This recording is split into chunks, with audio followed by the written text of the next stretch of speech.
All right, what's going on, Night Nation? Welcome to a live special edition of the Sons of UCF podcast. And here's the deal, right?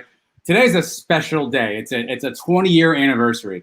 So when something special comes around, we got to do something special here. So podcasts are great, right? You can download that, listen to us all you want. Yeah, that's all well and good. But tonight we have got four of the gentlemen most responsible for one of the biggest wins in UCF history. Again, 20 years ago today, our Knights traveled up to Tuscaloosa, took down Alabama 40-38. Or 40-30. Yeah, 40-38. And so we've got the gentlemen who are most responsible, and they are live. They're waiting to talk to you, and we are going to bring them in now. We have questions that we can ask them. We also have the ability for you to ask questions. So get in the comment section if you want to leave comments. We'll play those throughout the show, and we'll save some time for you to ask questions. So let's bring in our first guest.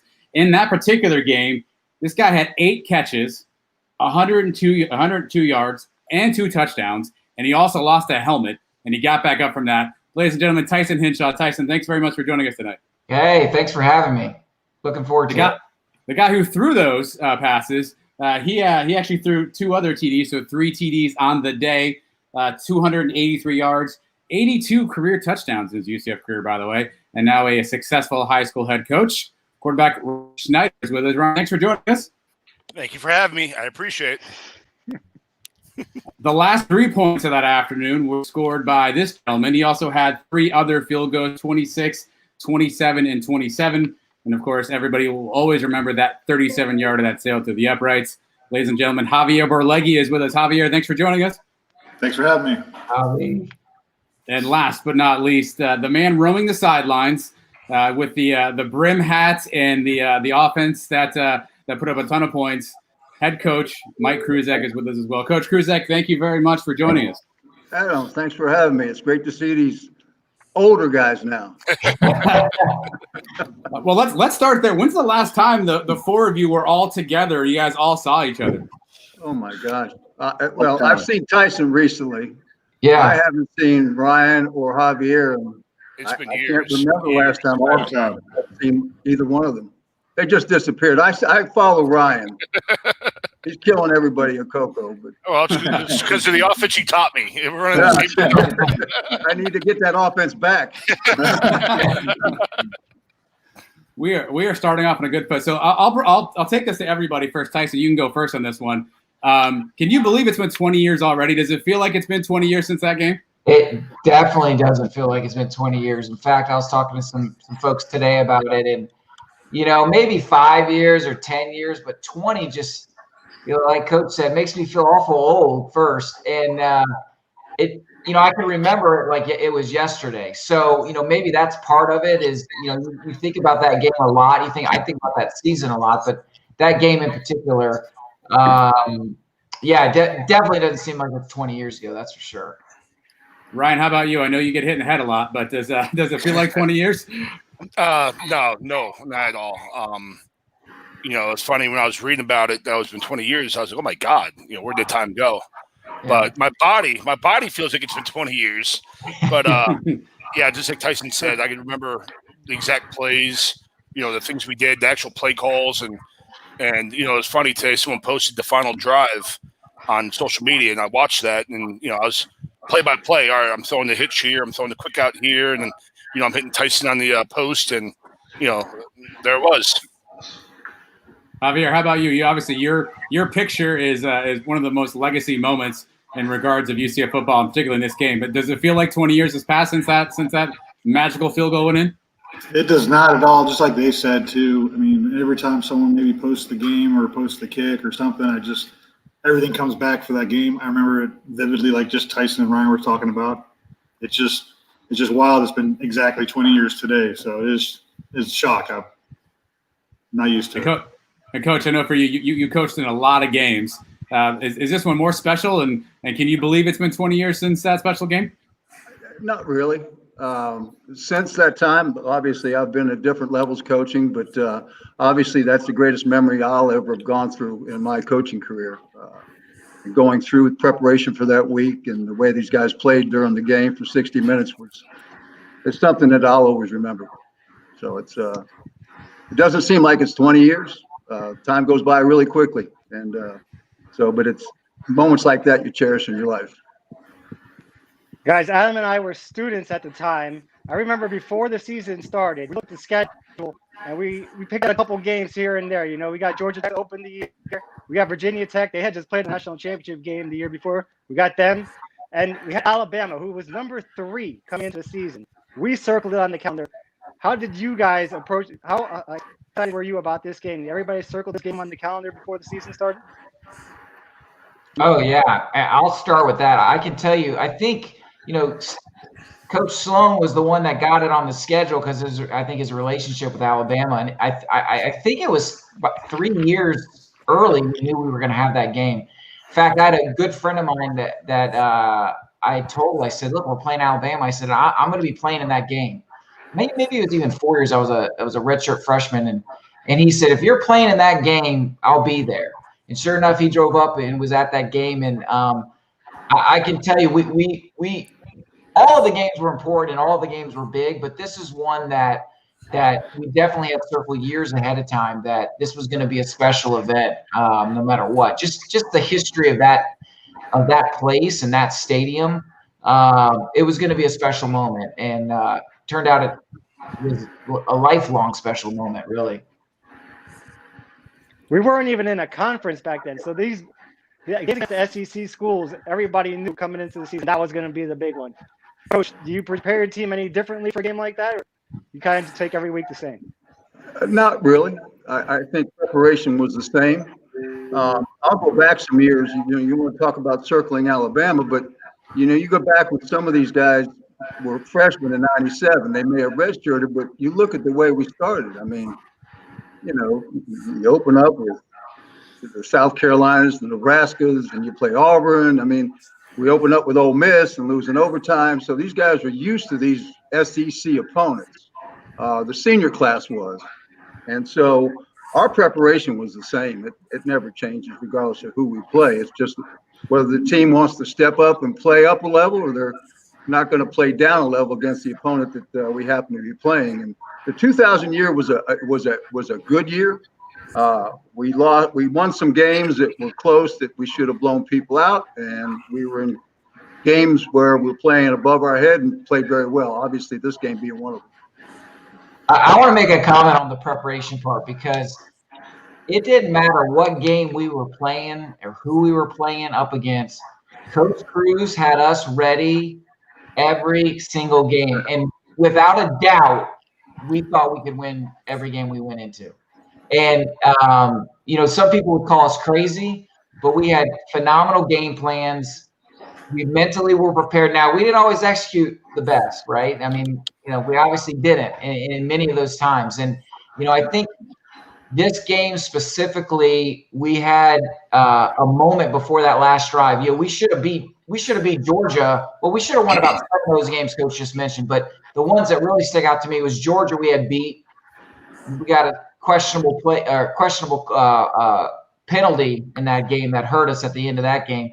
But then earlier, it was 4 or 5 games earlier we played Georgia Tech, and we had them dead to rights. And it was on the offense. We just needed to get a first down or 2, and that game was over. And or the defense stopped them somehow and we win the game, right? But offensively, we took that personal. And I can tell you it was a totally different mindset on that last drive.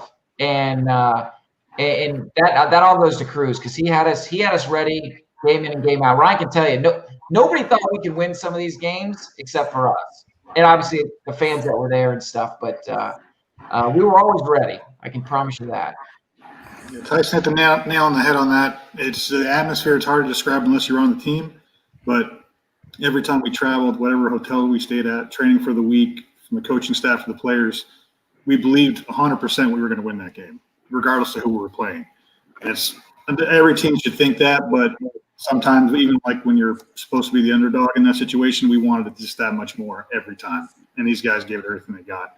And the preparation, like Tyson was saying, even from the kick for that game, a lot of people may not know this, but Coach did a great job preparing me for that, actually making me super nervous even at practice, because he would actually just pick random days during the week, and we would run sprints sometimes at the end of practice. And sometimes to get out of the sprints, he would say, okay, Bobby, right hash, 42-yarder, you make it, nobody's running sprints today. You miss it, we're all running. And to me, that actually was more stressful than any game playing in front of anybody. I didn't want to let my teammates down. They're all staring at me, they're trying to take their pads off. They're like, are you going to make this? I'm like, oh, my God, this isn't like practice anymore. This is legit.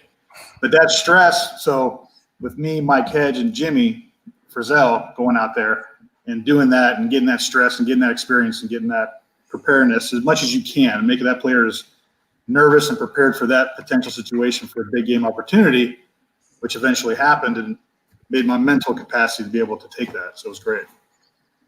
Well, Ryan, let's go to you for a second. People, I know you got all the balls in the world, right? But you were still a young quarterback back then. Obviously, a big road game. What were your nerves and emotions kind of heading into that game, SEC Stadium, on the road, big time opponent? How are you feeling, pre-kickoff and on the field before the game? Listening to Tyson talk about preparation and him being a senior, I was the exact opposite as a freshman. I was a redshirt freshman, just trying to make sure I knew my reads, my hots, understand protection, all that stuff, where I wasn't really thinking, oh my God, we're going to play Alabama. It was just the next game, so going into the game, I'm not gonna lie to you, going into the game, 80,000, that was my first time in a huge stadium playing that in front of that many people. I felt like I was a little rattled early on. And I'll never forget, I think I threw a pick and I came off and Coach Cruz ripped me. He got into me and, it was a terrible throw and it kind of snapped me back to reality. It snapped me back to get focused. And he actually pissed me off. He got me pissed off.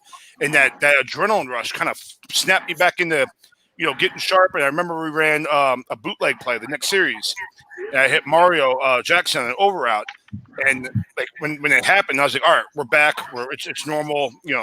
It doesn't matter how many people are here. It's just a normal game. Let's go. And, but Coach Cruz is always great at reading the situation when to love you up or when to maybe put a foot in your butt to get you going,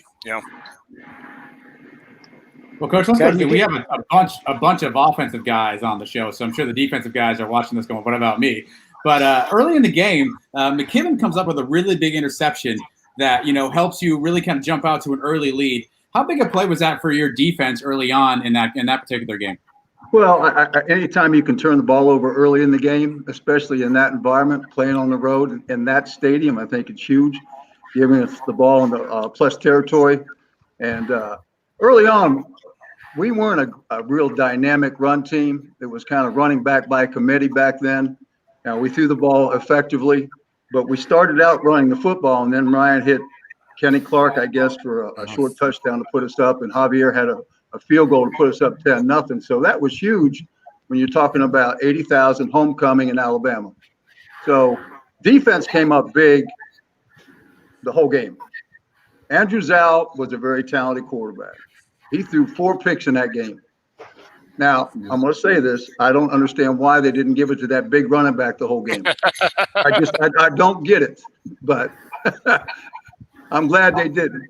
So defense played extremely well, and obviously the offense stepped up when they needed to win the game. You mentioned field goal early. We went up 10-0 following the turnover, and then that touchdown we just saw. So Javier, for you, You've discussed a lot in the last couple of weeks. The current UCF team, the kicker went out to kick a field goal into the game without having attempted a field goal the whole day. For you, you were able to kick 3 other kicks during that day, especially early in the game, then a couple as the game went on. How much does that help you when it comes down to crunch time at the end of the game? It definitely helps a little bit get on the field, obviously, and get the jitters out a little bit. But again, a lot of it is preparation prior to the game even being there, kind of like we discussed, and the people that you depend on.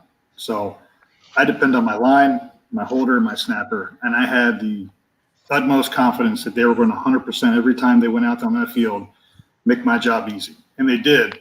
So to go in those situations and go out there, you have to have the mental capacity to basically block everything out. It's tough. It's easier said than done, trust me, but also to have those kind of players go out there and make your job easier. And they don't always get the credit in those situations, but you have to trust in your teammates and your coaches and everything, and prepare yourself as much as you can prior to that. Because there has been games I played too that, I didn't kick a ball until, third quarter or something like that. But even then, at least I was able to punt. But it does make a big difference if you get out there on the field a little bit, get the adrenaline dump out of your system, especially in a big crowd like that. But again, a lot of it has to do with it's mental toughness, in my opinion, for kicking, and it also is the guys you depend on the most, which is your line, your holder, and your snapper. Because again, you're a team, and those guys are the ones that are going to make your job easier. And when I go out there, not one doubt will enter my head that they're not going to do their job exactly how they're supposed to. Because any little doubt enters your mind, it's over. Any doubt. Javier, take us into pregame, by the way. How does this work out? You're out there early, right? You're kicking. Do you go to Coach Kruzek and tell him what your range is that day, where you're good from, or Coach, are you watching to see kind of how Javier's kicking to know if he's got the leg that you need that day? I had a kicking coach. Matt Rock was with us, right, Javier? Rock. Yes, sir.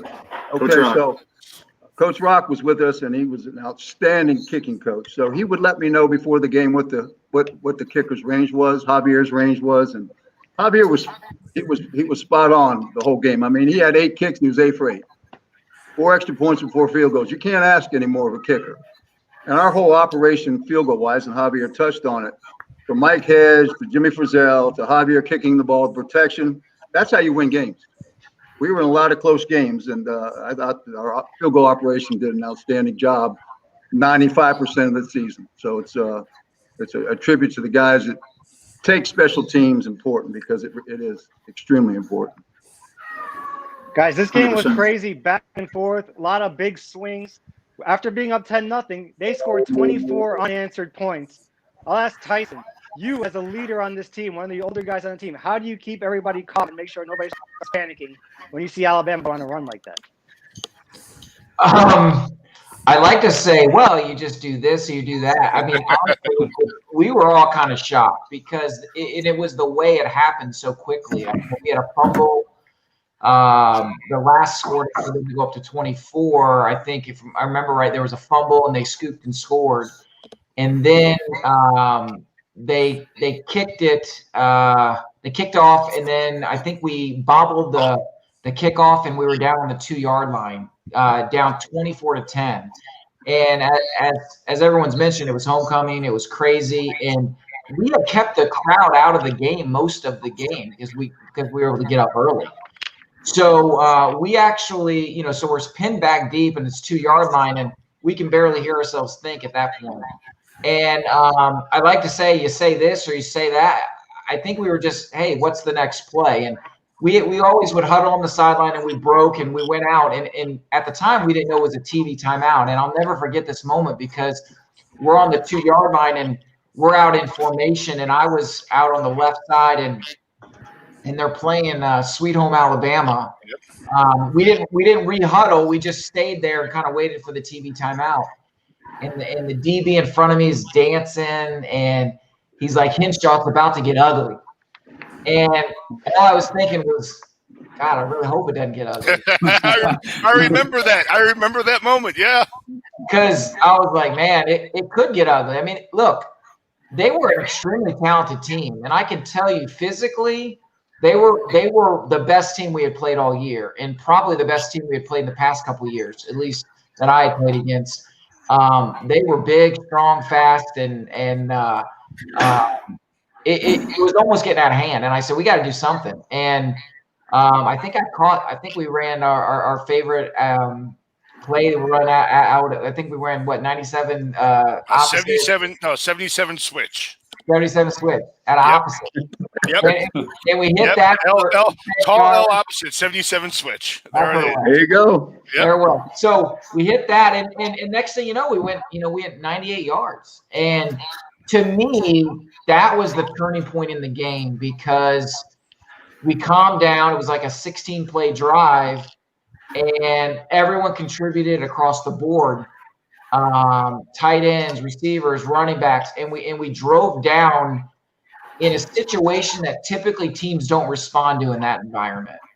So I think really to answer your question is, I think as a team we responded exactly how we were coached to do, and things fell into place. And that moment, I think we realized, hey, we can be in any situation. We can win this game. We can play with these guys. And I think it gave us a lot of confidence in that drive. Well, so 24-10, obviously one of the most iconic plays happens up next.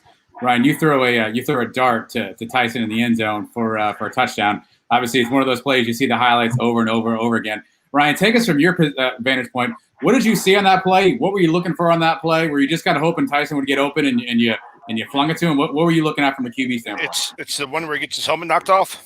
Yeah. Yep. Yeah. So I think we went all hitch H corner, if I remember right. And tell you the truth, it's a terrible read and a terrible throw. They play cover 3, and I should be throwing the outside hitch for the depletion, but I forced it to the corner route, which is a big no-no against cover 3. And if the corner makes a better play, it's probably a pick. But luckily, God was on our side that day, and I had enough of my noodle arm to get it there. And Tyson made a hell of a play.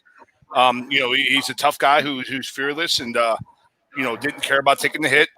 And things worked out well for us. But as Tyson was talking about, that 98-yard drive, I think that's where we actually won the game. When we went 98 yards and we made it 17-24 right before half, that's where I actually think we won the game, where we, at least offensively, got into a great rhythm that we really didn't get out of the rest of the game. That makes a huge difference based on the drive, like Ryan was talking about. Just even from my vantage point on the sideline and other players watching, the way these guys were playing and how they were driving and how the motivation, the momentum was going, everyone feeds off that. It's wild. It was great. Coach, do you agree with Ryan's assessment? Was that a terrible read on his part? Read on the sidelines yelling Coach, for him to tell the truth, else? Coach. Tell the truth. It's a coach saying, no, great. But, it was a hell of a throw and a great effort and catch. But I'll agree with all of them. That was the most instrumental drive in the game for us. Most critical drive confidence-wise, because we come out in the third quarter and we score 17 points. They didn't answer. Yep. I mean, going in at halftime, the guys had a kick in their step they didn't have when the game started. They knew they belonged in that stadium. And that was critical, coming out, making adjustments at halftime, going into the second half, and then jumping on them the way we did, both on offense and defense. On defense, Davin Bush had a huge interception for a touchdown. Which was real instrumental in getting us kick-started too. So, but that last drive of 98 yards in Tuscaloosa, in homecoming, again, the environment doesn't happen very often. And I'll tell you this. As a redshirt freshman, going into halftime, I remember Coach Cruz and Coach Mack talking to us. All right, we just went 98 yards. We're getting the ball first. I think we got the ball first again coming out. Let's go do it again. And there was a confidence in the room that, all right, we can do that again. That wasn't very difficult. We do our jobs. You do what you're supposed to do, and we'll be successful. So, the best part of it though was it was on the end zone where our fans were. We actually scored, twice. The only one was Kenny on the first touchdown. The rest of the touchdowns, the pick six, Bush had, everything was on that side. And when my helmet got knocked off, I've got the picture hanging on my wall actually of my tongue out, looking at our fans. We probably had, 3,000 fans, as many as they let us. And I'm going to tell you, they were so loud that entire game. And I felt like we played the game on that side of the field with our fans the entire time. And it was, I remember just kind of crawling towards them with my tongue out and thinking, there it is. And thinking, hey man, we can do this. And it was awesome. That was the best part because I felt like we were almost playing at home each time we scored. I got two quick questions. After the play, right? Hold on, Mike. I got two quick. The helmet popping off makes the play that much cooler. Looking back. Yeah, and it's crazy because it's not like helmets pop off very often. It's not like they just hit me both at the same time. And the angle, I guess, of the hit just kind of elevated my helmet. And then it fell in one of their arms, on their stomach, and then he throws it 10 yards, which is great. And it was actually kind of a wide receiver's dream because you're not allowed to take your helmet off when you're on the field. It's a personal foul. So, here I am with my helmet off. I got the world that can see me. We just scored. It was kind of a wide receiver dream to run around without your helmet on for a minute. But, yeah. Hey Schneider, can we talk about that dance really quickly? What was that? What was Hey, that that was that was me showing the Mike Kruzak guns, baby. The guns. Hey, Coach, I noticed the sleeveless shirt, man, looking good. He's still got it. Better shape than Some me. things never change, Ryan. So that starts a swing of. We ended up answering their 24 straight points with 27 straight of our own. That touchdown, then another touchdown coming at halftime. You mentioned the Davin Bush interception return. Plays by just an inch. Maybe it looked like he might have stepped out of bounds on that play. The touchdown that they returned for a fumble, their guy dropped the ball before he crossed the end zone. That didn't get called. I mean, just little things like that. Every little play in this game, one thing here and there could have changed the whole outcome. It could have. It's a good thing there wasn't any Instant replay. Yep.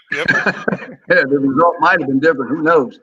The game's different nowadays. But I'll tell you what, that game was incredibly well played by our football team, and will go down in UCF history, obviously, as one of the biggest victories early in the infancy of this football program. Then they answered with 14 more of their own. They take the lead late in the fourth quarter. Now, we just came off, Adam and I were there in 98. We lost the game to Auburn late. We lost the Georgia game late the year before. Georgia Tech, I don't know about you guys, but us as fans, we're saying, oh, here we go again, and we're gonna find a way to lose this one.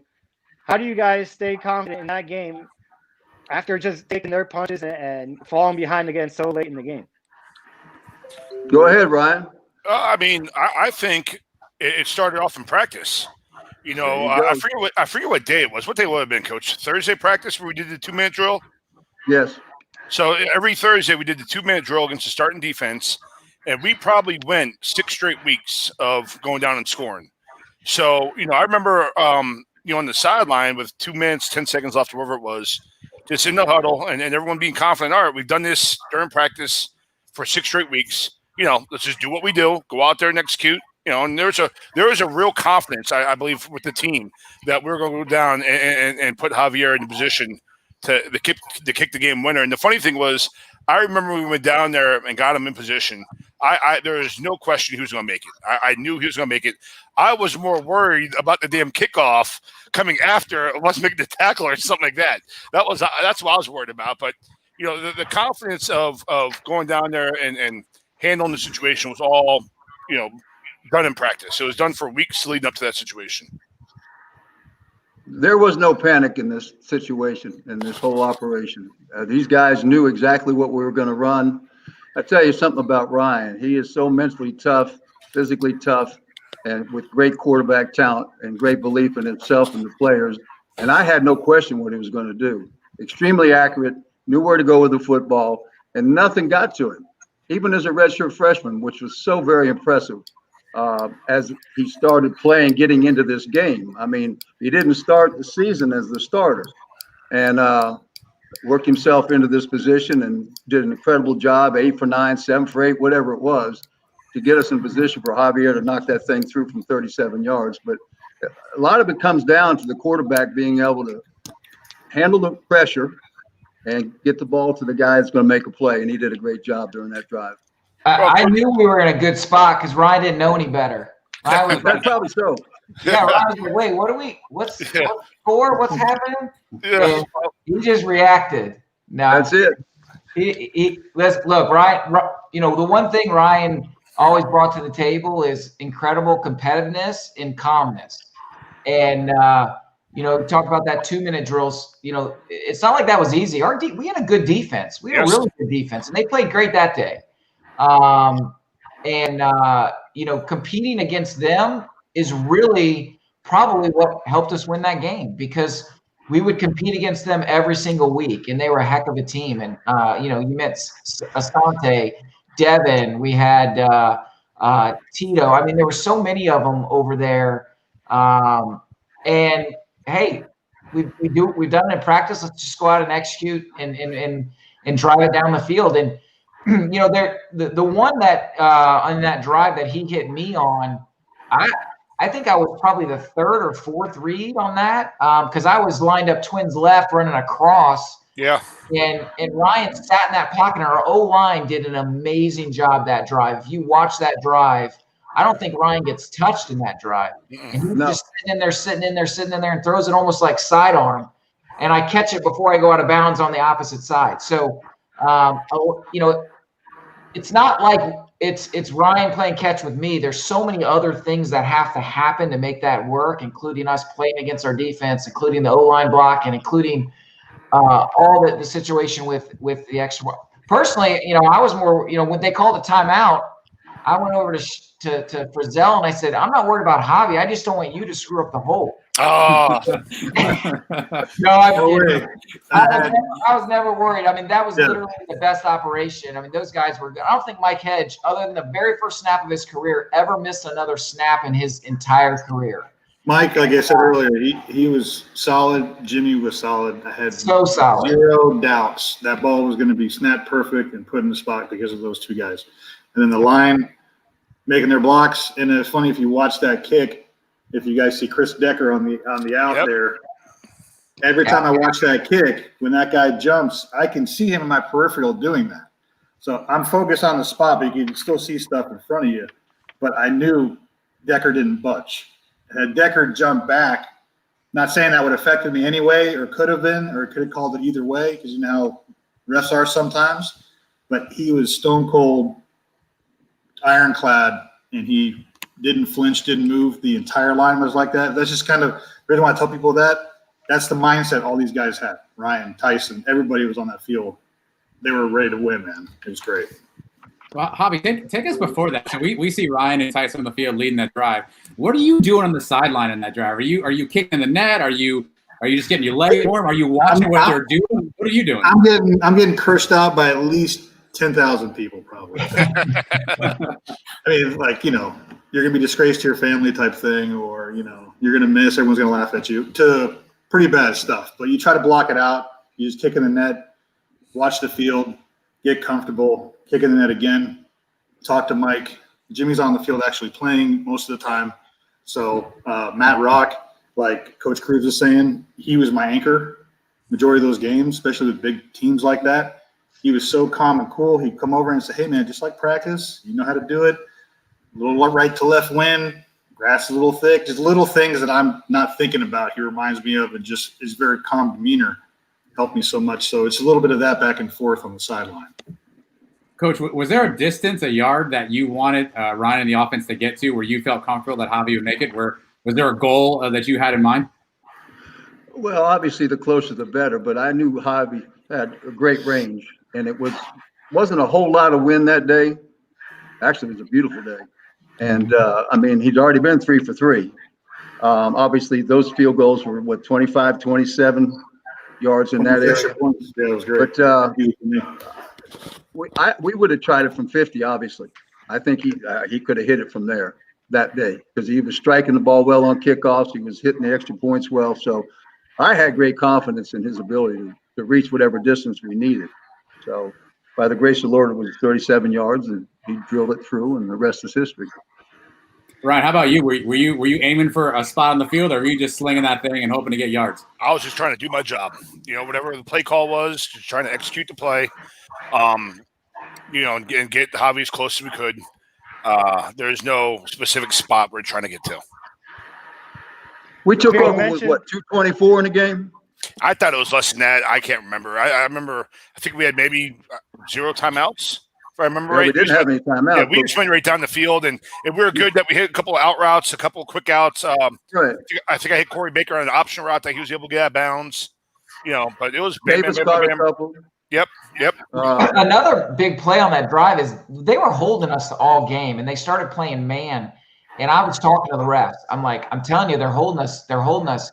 And if you watch, I think it was either the play before or 2 plays before when he hit TD on a little hitch, they held me running vertical, which was a huge play because I think we didn't have any timeouts at that time. And it moved us. It was a holding penalty, which stopped the clock and moved us up, and I think got us a little bit closer to that field goal range. So, that's where it helps. Talking to the refs. Oh, here's the cross. Oh, look at stepping up in the pocket, baby. Look at that. Look at his feet. Great pocket movement. Oh, no, he must hit Jimmy because I think that's where the guy holds me. Right there. He's holding me, and then a flag comes in. See, we're at the 35, so we got an extra 10 yards there or whatever, an extra 5 yards. So that and it stopped the clock, which was nice. But things just kind of fell into place. Javier, you mentioned seeing the guy jump off sides. We see all the time quarterbacks see a guy jump off sides and they know they have a free play to take a shot deep. At any point, I know it's just bang, bang. But as you're approaching the ball, you say, maybe I got a free kick here? Or I was thinking about nothing except for taking it through the uprights. I didn't care about what was going to happen after that play.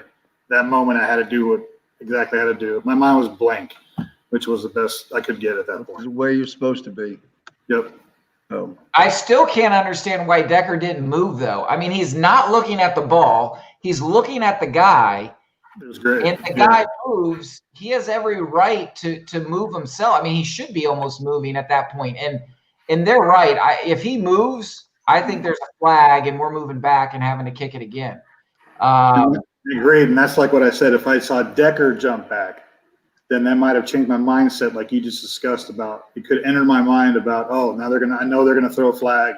This kick's not gonna count. You know, I don't want. You can't think about any of that stuff. And again, that has to attribute to the line, the preparation prior to all my guys, and it was great.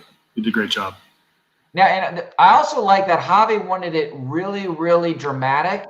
He didn't want to kick it right down the center. He wanted to kick it on the right goalpost and just draw it in, you know, like a nice swing draw. People have asked me about that and said because it's the right hash, and of course it's a big kick. So I call it a punch kick. So it was a kick, but I want it to be as accurate as possible, obviously. But I didn't care how pretty my form was. I didn't care how much my follow through. I don't care that it went to the top bleachers. You know, oh, he could have made it from 60. I squared my hips up, punched it, aimed right at the inside of that upright because I want to. From my right-footed kicker kicking from right to left, it's usually if you're going to pull it, you're going to pull it way left. So I'd rather straight and just into the inside of the upright to the right. That's kind of what I was aiming for. So, yeah. Yeah, and somehow that kick only took 3 seconds, which, you know, who's operating that clock? How did that work? Where they get an extra shot? I thought for sure, no matter what, that 6 seconds was going to run off, but I guess not. Tyson, what are you doing on the sideline, Tyson? Are you watching? Are you one of those guys that turns around, doesn't want to see it? Are you like watching, like locked arms with your teammates? What are you doing as Javier's lining up? Yeah, I mean, I remember I was exhausted and we were all, I think we were on a knee, kind of locked in, holding on to each other and just believing and giving them our good juju. Whatever we needed to give them, we give it to them. And I'll tell you, I would have bet my house on it, which I didn't have a house at the time, so we didn't have to give a bet, I guess. But we knew he was going to make it. I mean, there was no doubt that he was going to make it. And thank God he did, because if he didn't, and after all of the close games we had, I would have spent a lot of money in some type of therapy, mental therapy, to come that close that many times. So, that's why every time I see Javi, I give him a beer, a burger, whatever he wants, right? Because it saved me a lot of money. So, like you mentioned, there's still 3 seconds on the clock. Everybody thought the game was over on the kick. It probably should have been. But now we have to kick off from the 20. And the play, Adam's got the highlight. The play that seemed to go on for like 20 minutes, the final kick return. I mean, Javier, you're on the field. You kick off. You must be exhausted. You see people just collapsing at the end of the play instead of celebrating. Well, we were so far back because of celebration penalties that we want to give them a chance. So it was like a squib kick. You just kick it like a line drive, let it bounce and roll, and hopefully their back guy doesn't get it. Yeah, you can show right there. So you want him to at least fumble a little bit. He gets it, and they're running back and forth. And, of course, I'm supposed to play the safety, and I'm just saying, please tackle him. Please tackle him. Please tackle him. I'm just running back and forth, side to side, and eventually called it. And everyone falling out was more of just the relief that – let me tell you, it looks like guys were on the field. Oh yeah, because he had been tackled like twice, and we had so much fun watching this game, because of the people that like literally are passing out at the end. And I think it was Demps or right here at the very end, right there, he just falls. Yes. Demps or whoever that was hilarious. But yeah, I think, Coach, you're screaming, going, "Hey, that was illegal! That was illegal! It's on them! It's on them!" Right? And then they said it was game, and then it was. We just ran right to our fans, right to that fence line, and celebrated with them. It's great. Schneider, I know you're a competitor. How much did you want to run out on the field and tackle that guy yourself? I wasn't athletic enough to do that. You know, you weren't going to catch him. Yeah. I knew Javier would make the kick. Worried about kickoff return. But the best feeling of all time, and a moment I'll never forget, was after the game, running over, to the fence line. My parents and my brothers, had the best moment with them. That's something I'll never forget. And it was a hard fought victory. I feel like we deserved it. It was great. It was a great part of it. You guys mentioned the UCF fans in attendance. You can hear, if you've watched the game back, you can hear the chant of UCF, even coming down on that last drive. And then after the kick, we didn't get to even watch the game back in Orlando. It wasn't on regular TV. It was on pay-per-view. So I was listening to the call on the radio. I had a couple buddies that were at the game. But now reliving it here and seeing the replays now is just awesome. I could watch that game 1,000 times. Yeah, and if you listen to Mark Daniels on that call, I think he may have destroyed the press box up there. I mean, they were going nuts themselves. And they had been with us our whole career, really, those guys. And I think it was a relief to them. I think there was a big sigh of relief more than anything that we kind of got the monkey off our back, and we can play with anybody. And I can promise you, nobody wanted to play us. And that was the biggest struggle being an independent. We wanted to play the Louisvilles of the world, or the Wake Forest, or the Marylands, or whoever. It seemed like we played the top 15 teams or nobody. And that's exactly why, because like I said, we were prepared and we could play with anybody. We necessarily weren't, the first round draft picks for any SEC team, right? But we were a bunch of scrappy guys that believed in each other and got better every day by practicing against each other and developed ourselves. And it takes a lot of hard work and commitment to get to that point. And it all kind of it just fit that day.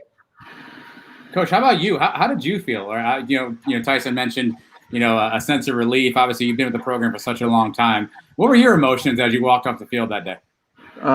Indescribable. As it's already been discussed, how many close games we had played, and I've been involved with all of them, even before they were in the program. To play 60 minutes, to win in Tuscaloosa on homecoming on such a special day with such a special group of guys meant the world to me. And like we talked about memories, this is the greatest one for me. I can't put it in words, to be honest. I was speechless after the game. Mark Daniels and Gary Paris and Jerry O'Neal, who all three were with the program for a long time. They talked to me. I didn't know how to express my feelings after the game. I was wore out, just like the players were worn out. I was emotionally shot from every snap, offense, defense, special teams. And I love these guys for what they were able to do in the program during their careers, and bringing the program to where it's kind of progressed to at this point. But obviously a huge win for us, and something that, as I get older, I don't reflect so much on the past. I'm still coaching, but when you called me to do this thing, I had forgotten about Alabama this year, about 20 years and the anniversary and all that. But with Tyson and Ryan and Javier being on the program, and you could have had another 20 guys that were instrumental in that victory be on this thing that were just as critical, would have been a highlight. It's great to be on the show with these guys and and reminisce about a really special time in UCF football history.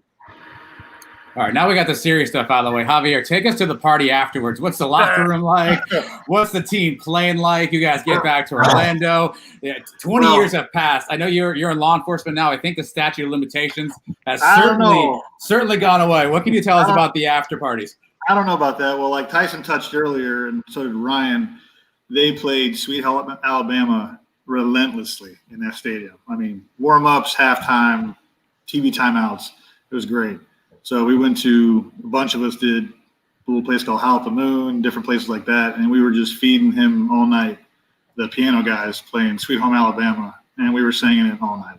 So that was just a little bit, but it was a good time. We had a good time. Javier, you were a celebrity back in campus. I remember you threw out the first pitch for the baseball game when Alabama came to town. We were at that game chanting 40-38. Well, that's what's funny because, again, I'm the kicker.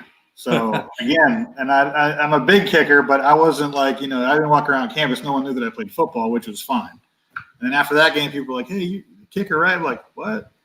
How do you know who I am? And that's kind of what it's like, oh, my God, people pay attention to that, And then they asked me to throw out the pitch. I'm like, okay, because they were playing, I think they were playing Alabama, and I hadn't thrown a baseball since Little League.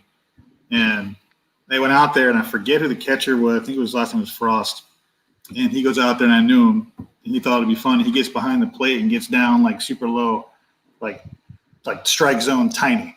And I said, man, I'm gonna dirt this thing in front of everybody, and they're gonna laugh at me. I felt like almost as nervous as I did in the game now, throwing a baseball. But I got it to him. It would have hit it over the fence, but at least he got to his glove. You probably never have to buy another beer in Orlando again. Have you bought a beer? Or you're on the house now everywhere you go. No, I'm not I don't think I look as much. I lost some hair. A little fatter now. I don't think I blend in. I don't think they recognize me. It's 20 years, all young kids now. So, but it is great to see the campus and everything, how much it's grown. It's awesome. It's great. How about for you, Tyson? How did that feel for you as the elder statesman on the team? Getting back to campus, seeing all the students kind of excited about the win, and seeing the trajectory of the program at that point in time. How cool was that for you? Obviously, you have lineage in the program with your own family as well. Yeah. How cool was that for you to kind of see that victory and kind of know you were leaving UCF in a good spot at that point? Yeah, first of all, the locker room was crazy. We were all going nuts and celebrating together. I think it was an extra long celebration before we jumped in the showers and hit the bus. For me, I was crazy sore because I had separated my shoulder earlier that week, and then I couldn't lift my arm before a game, and then Doc's helped me out with that to get me ready to get out there so I could play. So my arm was like hanging. I had ice on it just to try to get through the night, really. And then we jumped on the plane, and it was kind of a party on the plane. I mean, I think we're all just kind of giddy and looking forward to landing. And I remember us thinking, hey, you think anybody's going to be there when we land? You think anybody's going to be there? And we're like, oh, I don't know, because it was late. I think the game was at 3:00, and I don't think we got back till about 1:00 or somewhere around there. And there were tons of people there, and they were loud and going crazy, and that was a pretty cool experience. I remember news cameras were there, and they were asking for interviews and stuff. And then I personally didn't go out that night because I was like, I could barely move. But they all did that for me that night. But my brother was on staff at the time, so it was a big win for him too. He was a quarterback coach, and he got to chew out Ryan every now and again as well. I think he did that day.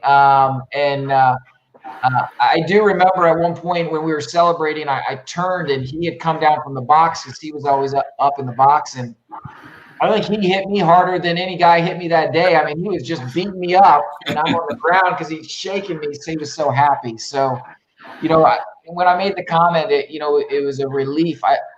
We didn't just win that game for us. We won it for all of the other players that have ever played in the program.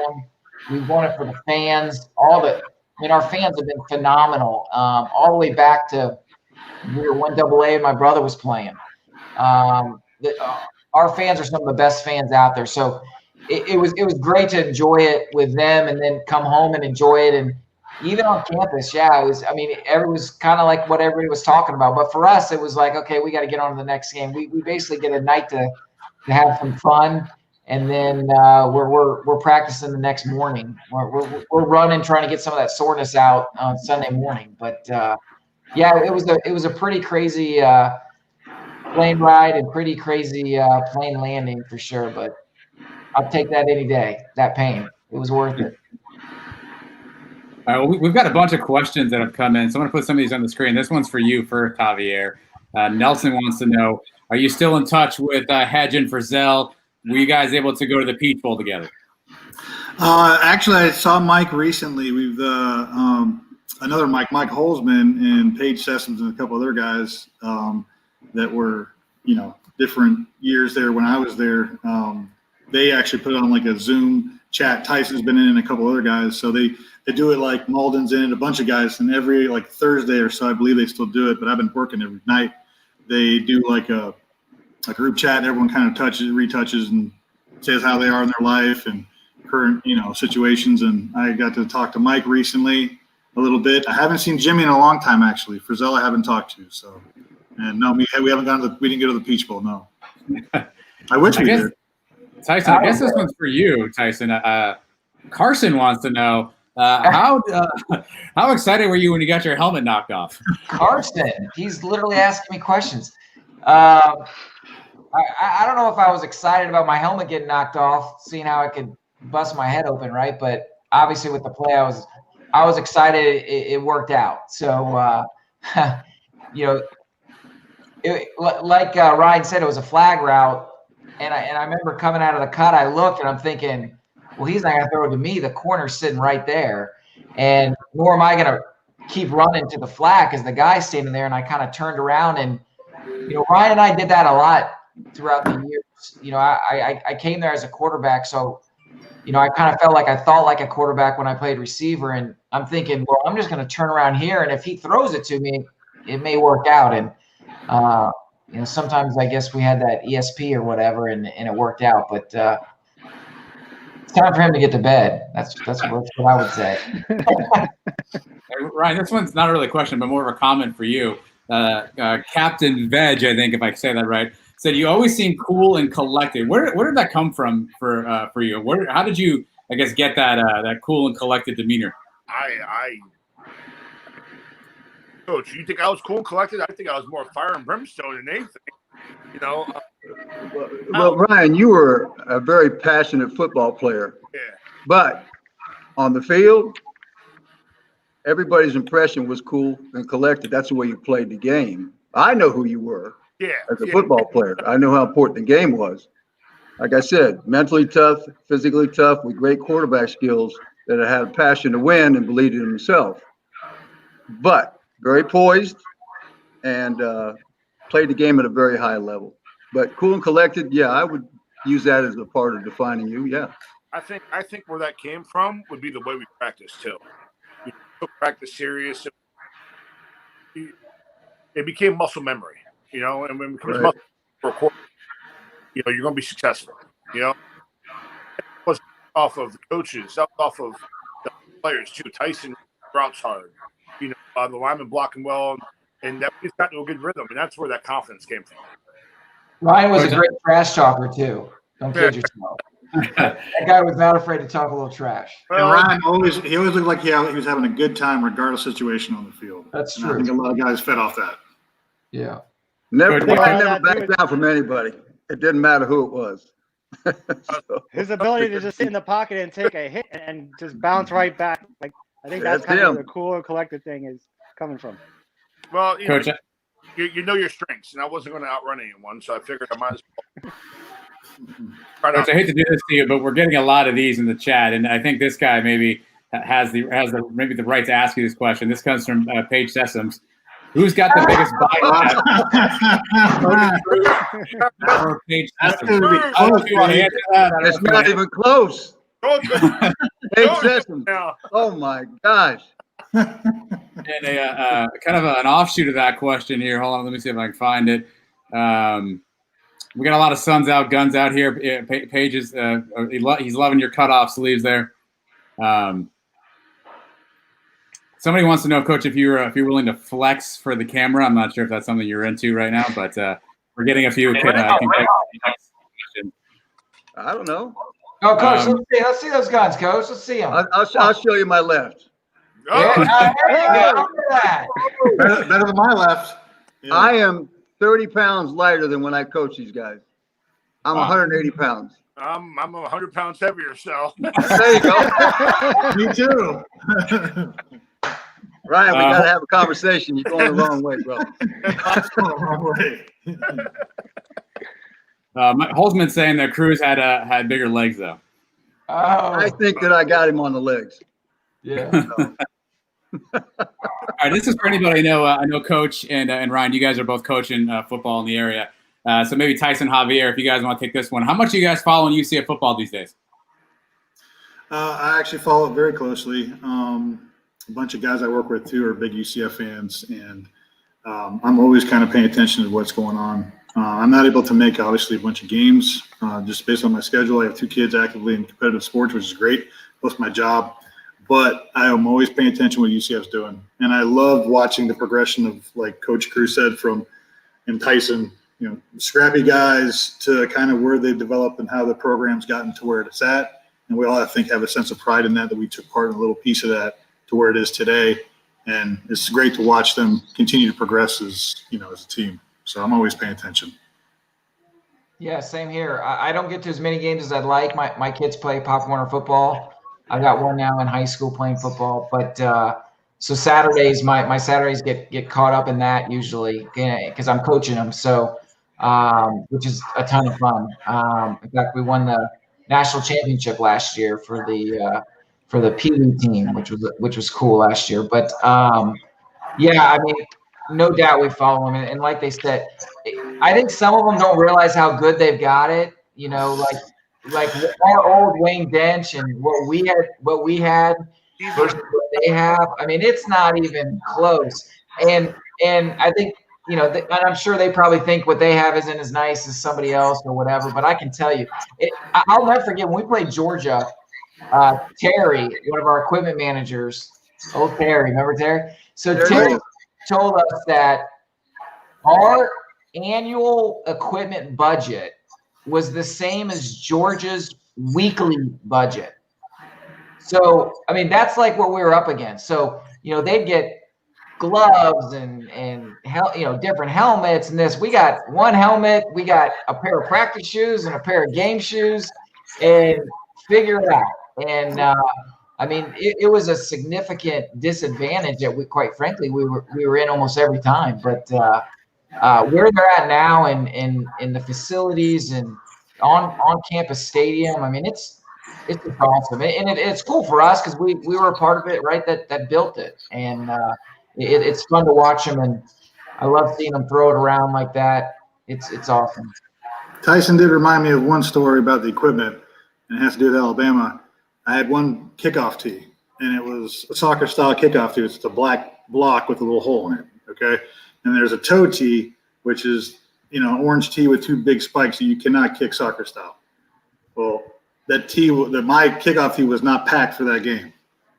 So we realized that when we get there, I don't have a kickoff tee. So I have to put the ball on. Coach, you may not have heard the story. We kind of hit all that at the time. So we didn't have a kickoff tee. So me and Coach Rock are like, what are we going to do? So me and Coach Rock, Mike Hedge, I think everyone else knew about it. We went over to the other kickers for Alabama, and they're punters, and they, of course, had, 7 kickers kick in. They had, 10 kickoff tees and all this stuff. And I told them what happened. Hey, you guys mind if we borrow a kickoff tee just for the game? And they're like, oh, we'll talk to our equipment guy.